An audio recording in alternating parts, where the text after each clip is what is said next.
Here we are at 2 years of film photography.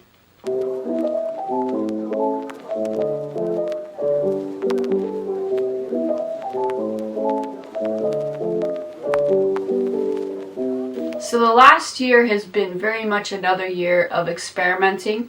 Did a lot of medium format, started shooting black and white, went through like many different types of film stocks just to kind of like start like finding out what I really like. I found that I tend to gravitate towards different film stocks for different seasons, and my favorite, of course, I call Hectare season. Hectare season is basically spring. I shoot lots of flowers and spring scenes, and Hectare just really brings out the vibrant colors of springtime.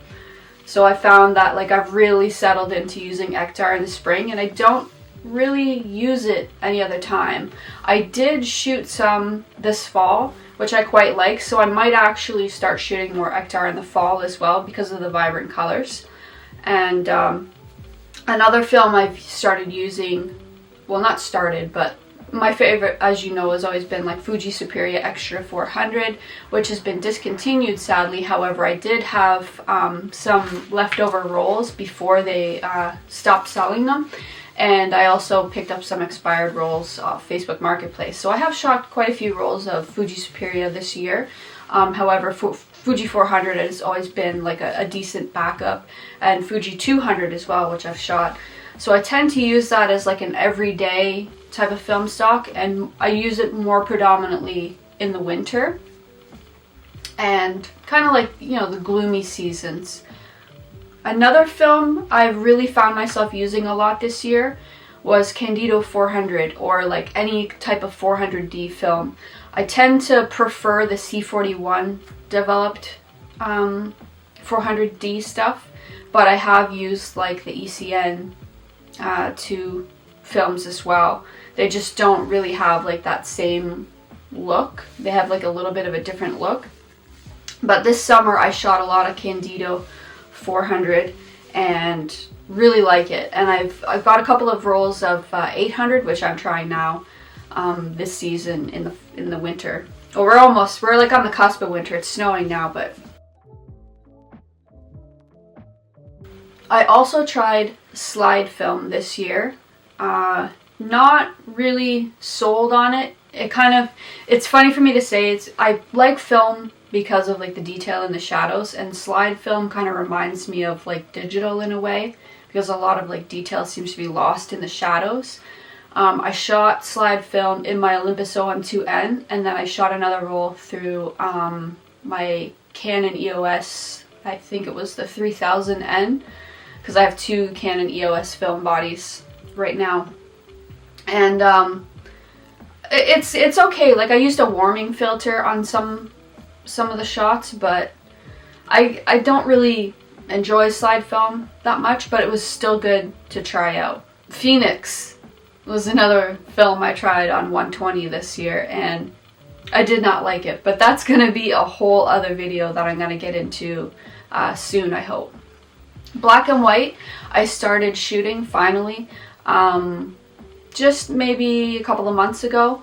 I got a roll of Kentmere Pan 400, and I shot that through my Olympus Trip 35, and then I got another roll and I shot that through the Ricoh 35ZF camera that I have. Not fully sold on it yet, but maybe that's because I've been using zone focusing cameras. I do have more rolls to shoot, so I will come back to that at another point. But so far it's been okay, but I still prefer color. One roll that I tried this year that was quite surprising was Kodak Pro Image 100. And I think that is like a totally underrated film, and I really enjoyed it. I actually didn't know about it until I saw Theo Crawford mentioned it in one of his videos, and I threw a roll in my Canon EOS 3000N, and I absolutely loved it. It was awesome. So I've got another roll in the fridge to try, but obviously like wintertime is not really for 100 ISO film. Other film stocks I tried this year was an old Fuji Pro 400H. I shot that in my Mamiya RB67, and that was pretty good. I do have another roll to try, and I have a 160, I can't remember the full name of it. I have a 160 ISO Fujifilm to try on 120 format. Haven't tried that yet, obviously, wrong time of year. But I'm excited to shoot more Fuji Pro 400H. I'm going to put that in my rolly cord when the spring comes, maybe, because that'll be fun.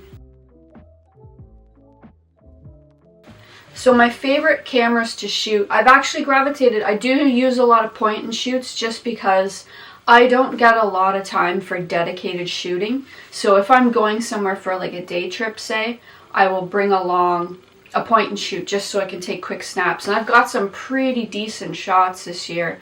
I have 4 point and shoot cameras right now.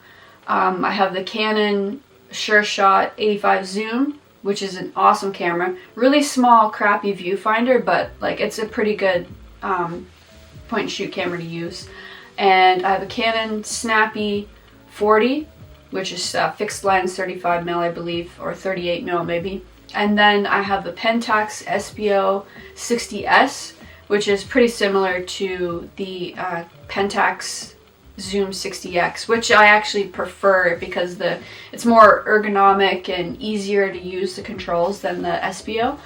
But there's no real difference in quality. But I have those 4 point and shoots that I've been using. And I have used the Ricoh 35 ZF. I never made a video about that. I might make a video about the Ricoh 35 ZF.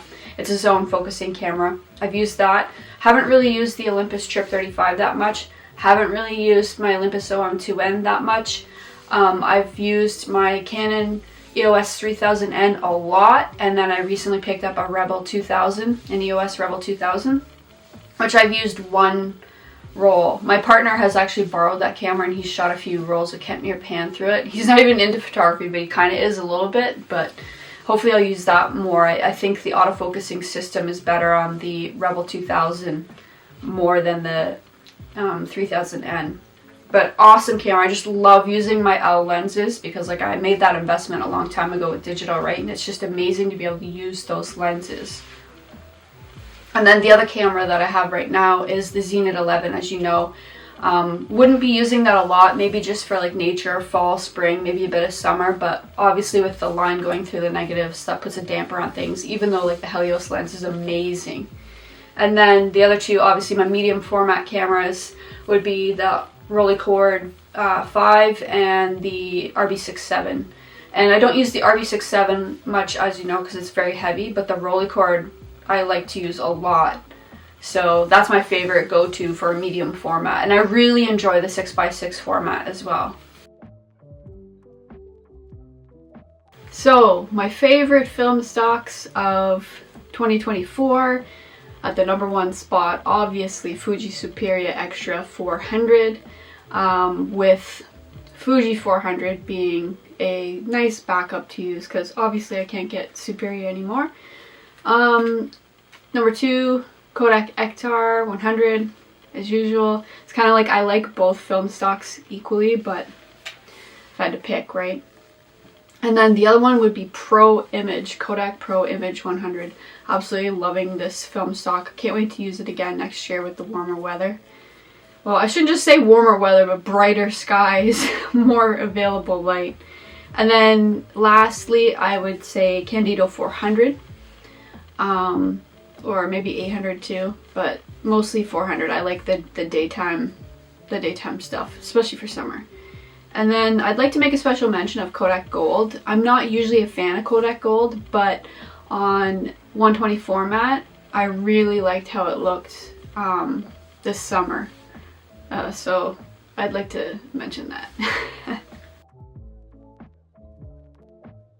So yeah, moving forward, for the next year, just more of the same, but more honing in on like my style and my favorite film stocks, so I won't like experiment as much. I gotta get this experimenting phase out of my system, and then I'll like really kind of like settle on what I want to use for my look, and like just kind of like always improving my craft, right? I do want to try T-Max 400 for black and white, and the Cinestill black and white film, I think is called BWXX. I want to try those because they're like contrasty and stuff like that. So we'll see how that goes. I still don't think I'm going to shoot all that much black and white, but we'll see. So those are my plans moving forward for the year ahead. So for now, I'm going to show you some of my favorite images of 2024.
I'd also like to make a special mention of my film lab, All Things Film in London, Ontario. Without them, this whole photography journey with film wouldn't be possible.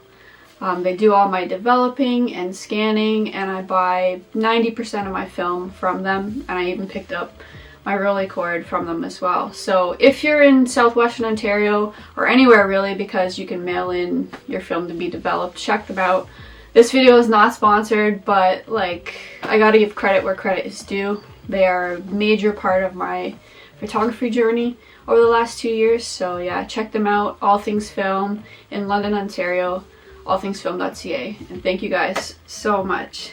And also, that's it for the video. That about wraps it up. So thank you so much for coming along with me on this journey this year. Really appreciate it. All the comments and just chit chat back and forth. So yeah, if you enjoyed this video, please give it a thumbs up and subscribe if you're new, and I will catch you on the next vid.